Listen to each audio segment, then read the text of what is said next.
What is going on, Rangers? Welcome back to the channel. Today we are reviewing the Isis Megazord from Power Rangers Wild Force. I am super excited to share this one with you guys. This is my all-time favorite Megazord from this season. It's absolutely enormous. Let's get right into it, guys. We're going to start with the Falcon Zord. Alright, guys, here we have the big bad Falcon. This thing is absolutely massive, guys. Let me tell you, its wingspan is about 15 to 17 inches wide. I'm willing to take a rough estimate on that. Absolutely massive Zord, guys. It's beautiful. We can see all of the awesome gold paint mixed in with the red. We can see the gold etching on the wings.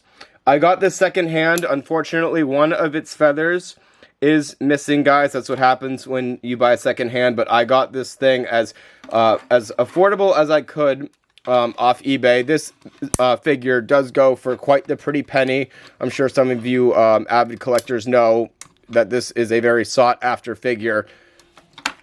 It's doing a little come on, stand up, chicken boy. Yeah, guys, so let's talk about this figure. Aside from its sheer mass and size, its articulation is as follows. Its back legs are on a ratchet. They can go about 90 back, and they lock into place every few clicks. It has a knee joint, and it can go forward and back. And then its ankles can do a full 360. Its wings can be pegged in on its back, but you can unpeg them and have its wings flapping.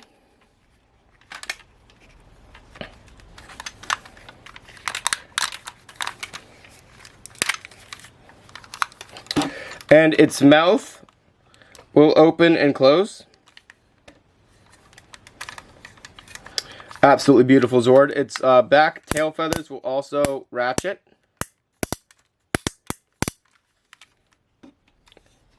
Gorgeous Zord, guys. We're going to put the Falcon over here to chill. Next up, we have the Armadillo. Little tiny guy. There he is. No articulation on this figure, except his tail does move a little bit for transformation. I do not believe his head moves. Oh, his head does in fact move, guys. You got a little bit of head. A little bit of head movement right there. And underneath, you can see that there's a translucent plastic tab that is used to pull out to put him into his alt mode, which I will demonstrate right now because we're going to do the rhinoceros afterwards. Basically, this piece here will pull out as such. It will, the tail folds into it. It's part of the tail piece. And then you basically just tuck his head in like an armadillo would. Keep compressing it down.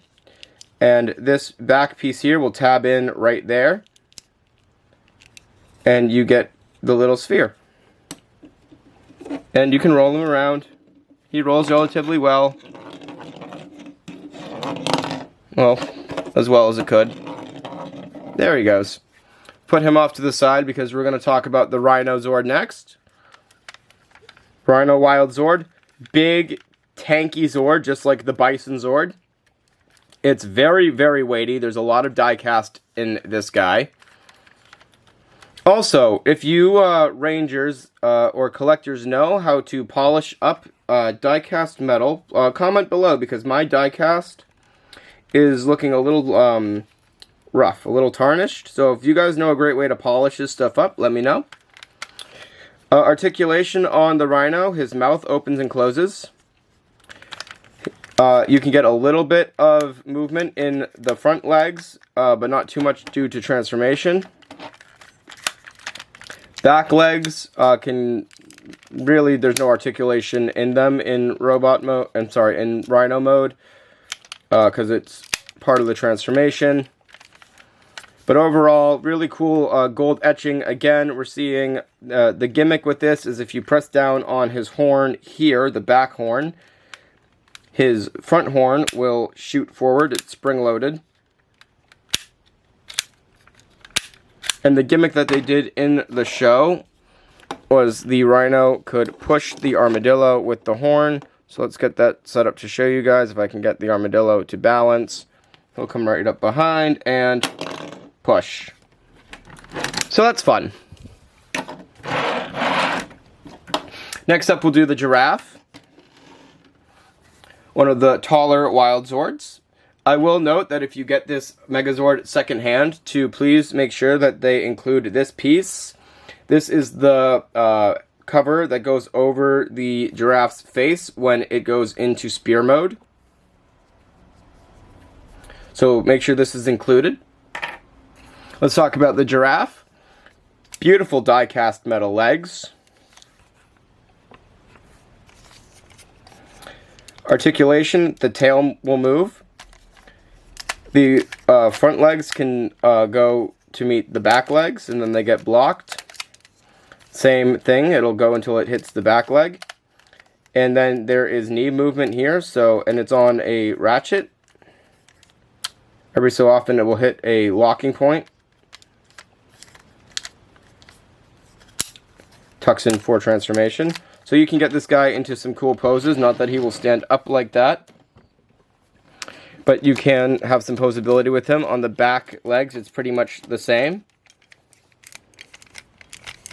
There's your range of motion on the back legs, guys. The head is on a weird ball joint of sorts, and there's a gimmick with the head, but I'll show you in a second. I'll just demonstrate that the mouth does open, if it'll cooperate with me. The mouth is apparently not going to open. I lied, guys. The mouth is actually screwed shut, so no mouth on this guy. But what happens with this gimmick is that if you press on this little black button that's on the neck, his head will extend out, just like in the show for the finishing move. That is a die-cast metal rod in there, guys. That's very cool. And give a shot of the giraffe's face up close.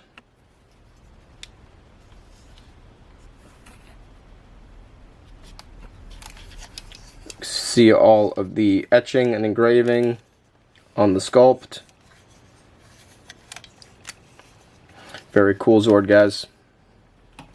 And lastly, we have the deer.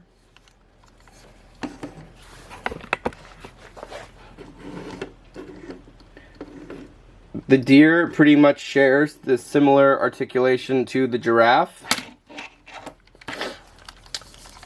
Its antlers will move if you press down on this back. If you press down on the back part of his neck here, the antlers will do their grabbing motion, which is pretty cool. Its neck has a few locking points for different poses, and then you get the same range of motion as you did with the giraffe with the legs. Although these legs are not die-cast metal, these legs are molded plastic. And then we can take a second to just appreciate the molding of the deer sculpt. The tail is also molded on. There's no tail articulation. And do we get a mouth with this one? We do get a mouth with this one. Little deer ears. Very cool set, guys. Alright, guys, we've gone over each individual Zord. It is time to transform into the Isis Megazord. We'll start with the feet. We'll move these guys back off to the side. So, for the feet, this one's a little tricky. We have the Rhino. What you're going to do is sort of take the back half of him and lift it up. He'll unseparate. He's held on by 4 pegs, 2 on each side, or excuse me, 1 on each side. And he'll sort of unfold like this. So if you just pull him out like this, he'll unfold. And what you're going to want to do is take the legs and fold them up. Same on the other side. Fold him up. Take the back legs and lift them around as such. Take the back leg and lift it around as such. And then we just straighten out the legs, so straighten that out, rotate it, and bring it down. Rotate, bring it around so that the gold is in front.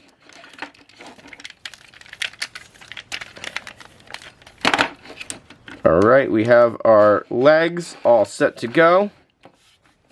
What we're going to do now is take the Armadillo Zord, and we're going to turn him back into his Armadillo mode from the ball mode that he was in. Tuck this back underneath. Perfect. And all we're going to do is just slide this guy right in there. And he clicks into place. And here we have the legs all set for the Isis Megazord. Pan the camera up a little bit because we're going to get tall. We'll move these legs out of the way to let the big boy back in. The Falcon's relatively easy. We take the claws and bring them up. There's two pegs behind the claws, here and here, that need to come forward. There it is. Bring them forward. The legs are going to rest up against it as such. So take the leg as straight and sort of bend its knee so it collapses in like this. It'll rest right here. Take the head, break the neck down like so. There's a little panel, little black panel here that needs to fold forward.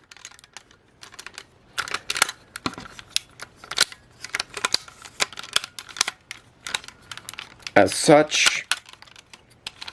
We want to get it to rest good, guys. Hang on.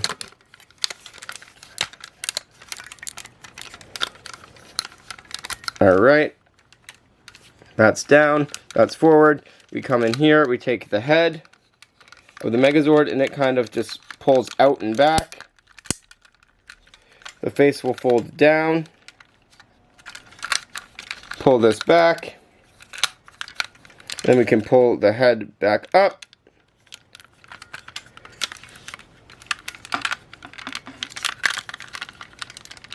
That'll tab, the head will tab into place. Next, what we're going to do is make sure that these come all the way up. So basically, this is what the torso is going to look like, guys. We have the neck down, we have the head that we lifted and put back up here, tabbed into the white plastic where the neck is.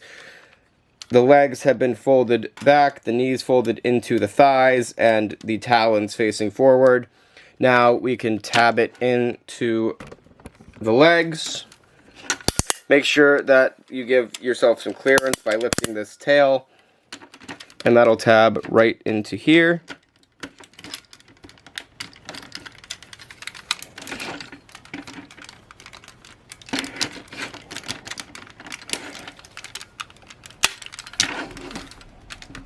Put the tail down for back support on it, because it is quite back heavy. The tail acts as sort of balance so it doesn't fall back on itself. Alright guys, so next what you're going to want to do is take your Deer Zord. The hind legs are going to fold up just like this. And then you can rotate the back thighs up like that. And then you can bring the whole leg forward just like this. And tuck the bottom half of the legs in. And the head can go down just like this. And then we can connect this to the Megazord. Just like that. We're going to take our giraffe. And we're going to do basically the same thing in the front. And more or less the same thing in the back. And the tail is going to slide inwards just like that. And the head is going to go down just like that. And then remember that piece. Make sure that you get this piece when you buy this second hand, guys. This is going to slide over the giraffe's face just like that. And we're going to turn the giraffe's head to the side where it will then stop flopping around and lock in place. And then we can attach it also to the Megazord.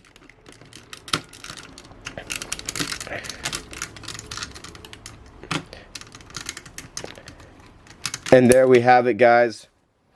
This is the Wild Force Isis Megazord. What a stunning figure. Absolutely gorgeous. We'll get some close-up shots. We have the pinching claws here. We have the spear head here. And of course we have the gimmick with the wings put the arms down. The wings will open, and we'll get the Isis stare attack. I'm not sure if the camera will be able to show it, but these are holographic stickers. The eyes do change their appearance based on the light, which is very, very cool. Articulation, we get full range up and down. It's not a full 360 on both sides.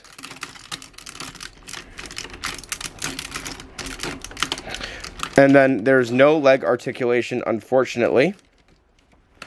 You do get the gimmick still, where you can take the Armadillo out, turn it into its ball, and then launch it with the foot, as that's one of this Megazord's finishers, which is on the screen now for your viewing pleasure. And the last gimmick with this Megazord is if we fold these back down, we can untab the wings from the back and bring it forward and lock it into place as its shield, as also shown in the show, that is used to block attacks. Very, very cool. This is personally how I like to display the Zord, just because it keeps the dust off of the main body, and it's easier to wipe down the wing shield than it is getting into all the cracks.